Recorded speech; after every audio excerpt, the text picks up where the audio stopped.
ஹாய்ங்க எல்லாருக்கும் வணக்கம். இன்னைக்கு நம்ம பார்க்க போகிறது ரம்மி படத்தோட கதை சுருக்கம் தான். இந்த படம் 2014 ரிலீஸ் ஆனுச்சு. ஜனவரி 31ஆம் தேதி. இந்த படத்தோட director Balakrishnan and music director Imman அவர்கள். படத்தில் விஜய் சேதுபதி, இனிகோ பிரபாகர், ஐஸ்வர்யா ராஜேஷ், காயத்ரி இவங்க எல்லாரும் ஆக்ட் பண்ணியிருக்காங்க.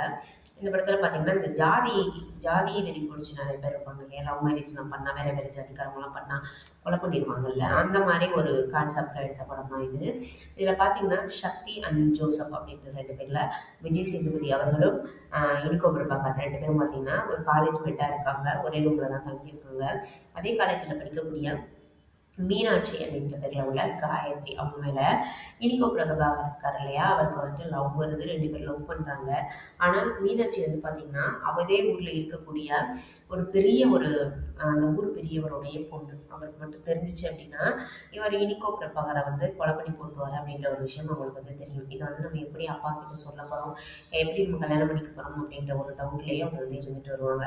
இதில் பார்த்தீங்கன்னா ஜோசப் இருக்கார் இல்லையா, இனிகோ பிரபாகருடைய ஃப்ரெண்டு விஜய் சேதுபதி அவர்கள் வந்துட்டு அந்த கிராமத்துக்கு போயிருக்கும்போது பார்த்தீங்கன்னா ஐஸ்வர்யா ராஜேஷை பார்த்து ரெண்டு பேரும் பழகி லவ் பண்ண ஆரம்பிச்சிருவாங்க. பார்த்தீங்கன்னா அந்த ஐஸ்வர்யா ராஜேஷ் அவங்களோட தங்கச்சி தான் இந்த மீனாட்சி அப்படின்ற ஒரு விஷயம் வந்து அதுக்கப்புறம் தான் தெரிய வரும்.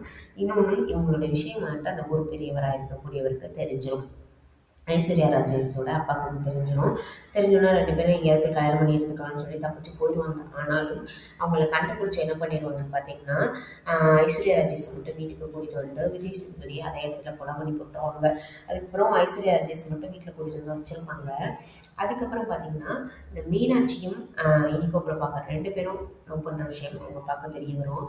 அப்போ அதே மாதிரி இவரையும் கொலை பண்ணிடலாம் அப்படின்னு நினைப்பாங்க. அதாவது சக்தி அப்படின்ற பேரில் இருக்கக்கூடிய இனிகோ பிரபாகர் அப்போ கொலை பண்ணலாம் அப்படின்னு நினைக்கும் போது என்ன பண்ணிடுவாங்கன்னா ஐஸ்வர்யா ராஜேஷ் அதுக்கு முன்னாடி நம்ம முதல்ல இவரை கொலை பண்ணிடலாம் அப்படின்னு சொல்லிட்டு அவங்க அப்பாவையே இவங்க வந்து கொலை பண்ணிடுவாங்க. அதுக்கப்புறம் பார்த்தீங்கன்னா இந்த ஜாதி வெறினால நிறைய பேர் கொலை பண்ணுறாங்க இல்லையா, அதுக்கு முக்கிய காரணமே இவர் தான் மற்றவங்களையும் கல்யாணம் பண்ண விட மாட்டார், அவங்க வீட்டில் உள்ளவங்களையும் இருக்க விட மாட்டார். அந்த மாதிரி இருக்கிறவங்கள கொலை பண்ணிட்டாங்க இல்லையா. அப்போ இந்த பிரச்சனைக்கு இதோட முடிவு கட்டின மாதிரி இந்த படத்தில் வந்து முடிச்சிருப்பாங்க.